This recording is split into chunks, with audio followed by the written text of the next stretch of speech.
Hello friends, চলে এসেছি আবার আজকে নতুন একটা ব্লগ ভিডিও নিয়ে। তো কেমন আছো তোমরা? আশা করছি ভালো আছো, আর আমিও অনেক ভালো আছি। আর দেখো, আমি আজকে সকাল সকাল কিন্তু ব্লগটা শুরু করে দিয়েছি, যেহেতু আজকে সারাদিন কী কী করবো সব কিছু তোমরা দেখবে ব্লগের মাধ্যমে। তো সেই জন্য শেষ পর্যন্ত আমার ভিডিওটা কিন্তু তোমাদের দেখতে হবে।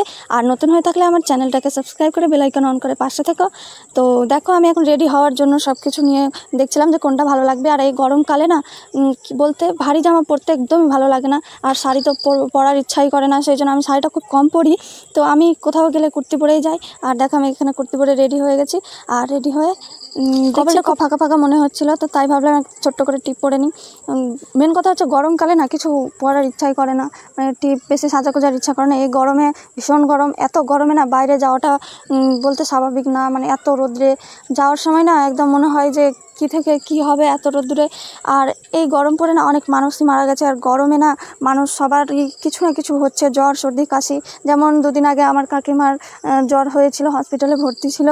তো সেই জন্য আমার না খুব গরম দেখেও একটু ভয় ভয় লাগে, কিন্তু গরমে বলো কাজ তো ছাড়া যাবে না, ডেলি কাজ করতে হবে। তো সেই জন্য এখন দেখো, আমি ছাতাটাকে নিয়ে নিচ্ছি, যেহেতু এত রোদ্রে না এমনি যাওয়া যাবে না, হেঁটে গেলে না মাথায় এত রোদ্র লাগে। আর প্রায় আমাদের বাড়ি থেকে 20 মিনিট হাঁটতেই হবে, নাহলে কোনো উপায় নাই, গাড়ি ধরার কোনো উপায় নাই। এখানে বসে থাকলে না টাইম নষ্ট ছাড়া কিছুই হবে না। এখানে বসে আমাদের টোটোগুলো না স্ট্যান্ড থেকে ছাড়েই না, আমাদের এখানেও আছে কিন্তু ছাড়তে অনেক দেরি করে, যে আমার বাড়ি থেকে যেতে যেতে অনেকটা লেট হয়ে যায়। তো আমি খুব বকা খাই বলে আমি দাঁড়িয়ে থাকি না, 20 মিনিট হেঁটে আমি কিন্তু। এখানে আমার মার কিছু টাকার ব্যাপার ছিল, তো মাকে দিয়ে আমি এখন বেরিয়ে পড়েছি, যেহেতু আমাকে টোটো ধরতে হবে। আর গাইস দেখো কত রোদ্র। আমি প্রায় 10টার দিকে বেরোলাম, এখন বাজে 10টা না 9:30, 9:25 এরকম। তো এখন বাড়ি থেকে বেরিয়েলাম। এখানে মন্দিরের অবস্থাটা দেখছো কীরকম হয়েছে, কেউ একটু মানে পরিষ্কার করে না। তো যাই হোক, তো এই যে আমি বেরিয়ে পড়লাম রাস্তাতে। দেখো, এই আমাকে বলছে পেপসি খাবি, তো আমি বলছি না, আমি ওসব পেপসি খাবো না। আর এগুলোতে দেখো পাটের গাছগুলো কত বড় বড় হয়েছে। সত্যি বলতে না, আজকে আবহাওয়াটা একটু গরম মনে হচ্ছিলো, আবার বৃষ্টিও লাগছে, জানি না, মনে হয় রাত্রে বৃষ্টি হবে। তো দেখো, আমি 15 মিনিট হাঁটার পরে দেখো বাজারে এসেছি। আর এখানে দেখো লিচুর দোকানে কত ভিড়, লাল লাল লিচু হয়ে আছে গাইস, দেখে তো মন করছে নিয়ে আসি, কিন্তু যাচ্ছি বলে কোনো কিছু করার নেই। তো আমি ব্রিজে উঠে এসে দেখছি কোনো টোটো পাওয়া যাচ্ছে না। একটা টোটো পেলাম, তাও বলছে যে আমি তোমাকে অর্ধেক রাস্তায় ছেড়ে দেবো। দিয়ে আমি বললাম যে না, ওখানে আমি যাবো না, অর্ধেক রাস্তা দিয়ে যাবো না, আমি আর অনেক টোটো পেয়ে যাব। এখানে অনেকক্ষণ দাঁড়িয়ে থাকার পর মানে রোদ্রতে না দাঁড়িয়ে থাকতে ভালো লাগছিল না, কিন্তু কি করব বলো, দাঁড়িয়ে থাকতেই হবে। তো ফাইনালি মানে অনেকক্ষণ দাঁড়িয়ে থাকার পর প্রায় 10 মিনিট পর আমি একটা টোটো পেলাম, তাও টোটোটা ফাঁকা। তো যাওয়ার সময় না এই যে রোদ্রে আমাদের ব্রিজে দেখছি হঠাৎ একটা মানুষ থামলো, দিয়ে বলছে রতুয়া যাবে। কিন্তু না, কি বলবো, মহিলাটা বললো যে রতুয়া যাবে, কিন্তু রতুয়া না গিয়ে ও যাবে কোথায় যাবে, তো বলছে অন্য দিক দিয়ে কেন যাচ্ছে। আর এই ছোট্ট বাচ্চাটাকে দেখছো, যে ছোটো বাচ্চাটা না সত্যি পাটা না ভেঙে গেছে, একে ডাক্তার দেখাতে নিয়ে যাবে। তো এর পাটা দেখে আমার খুব কষ্ট হচ্ছিলো, যে বাচ্চা মানুষ কীভাবে পাটা ভেঙে গেল এত ছোট বয়সে। মানে বড় মানুষ থাকলে একটু অসুবিধা কম হয়, কিন্তু বাচ্চাদের তো বুঝতেই পারছো কত অসুবিধা। তো এখানে কাকু আমাকে রতুয়া নিয়ে চলে এসেছে, টোটোওয়ালা কাকু। তো আমার কাছে ছিল 100 টাকা, আমার ভাঙানি ছিল না বলে কাকুটা গেল দোকানে। তো দোকানে গিয়ে আমার টাকা ভাঙানি করার জন্য সে কিন্তু গেল, কিন্তু ওকে দেখতে পাচ্ছি না আমি ওনাকে, যে কোথায় আছে। আমি কিছু সামনেই যাব, একটু সামনে গিয়ে তারপর দেখছি কাকুটা আসলো। মানে কি বলবো, আমি এখানে বসে থাকতে থাকতে একটা মহিলা আমাদের রুমটাই ঢুকে গেছে, গিয়ে বলছে কি আমাদের টাকা দাও, আমরা চাইতে এসছি, আমার মেয়ের বিয়ে আছে বলে টাকা চাইছে। কিন্তু এখানকার একটা ঘটনা আছে যেটা তোমরা জানো না, যে এখানে 3-4টা মহিলা আছে যারা মানে ভিক্ষা করার নাম করে 2তলা বাড়ি করে নিয়েছে। তো ভাবতে পারছো, এটা না ছাড়তে পারবে না কোনো দিন, মানে ভিক্ষা করাটা ছাড়তে পারবে না, এটা ওদের অভ্যাস হয়ে গেছে।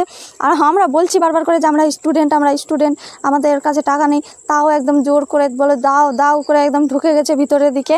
আর এই স্ট্যান্ডটা দেখে তোমরা চিনতে পারছো যে এটা কোথাকার।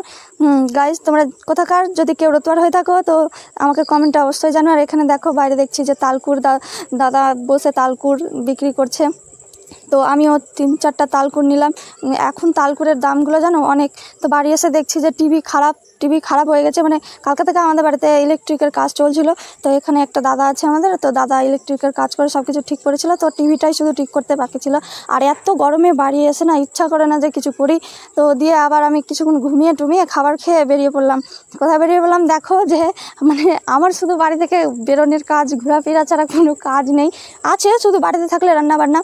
তো এই যে আমি এখন বেরিয়ে পড়েছি। আর এখানে দেখো সবাই ধান মেলে রেখেছে, কারণ এখন ধানের সময়, সবাই ধান পিটনি করে। আর এখানে দেখো এসে একদম ভালো ভালো খেতে পেয়ে গেছি। আমার মতন ভাগ্য কার আছে বলো। তো এখানে দেখো জুস, আর এখানে মিষ্টি খেতে শুরু করেছি। তো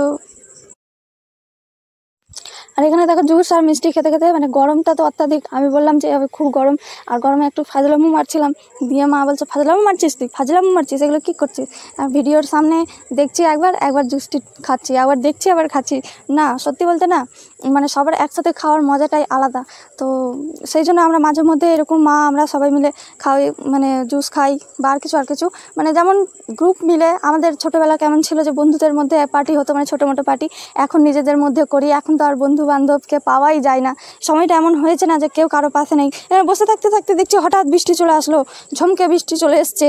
বললাম না গাইস, একটু আগেই আমি বলছিলাম যে আজকে দিনটা কেমন কেমন করছে, মনে হয় বৃষ্টি হবে।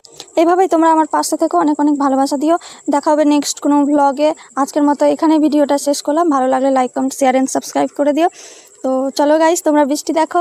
আর সত্যি আজকে বৃষ্টিটা কিন্তু খুব জোরে শুরু করেছে। আর এখানে মামিকে দেখো কীভাবে সব বাস্তা দিচ্ছে, কারণ মাটির বাড়ি তো সব বয়ে বয়ে চলে যায়। তো চলো আজকের ভিডিওটাই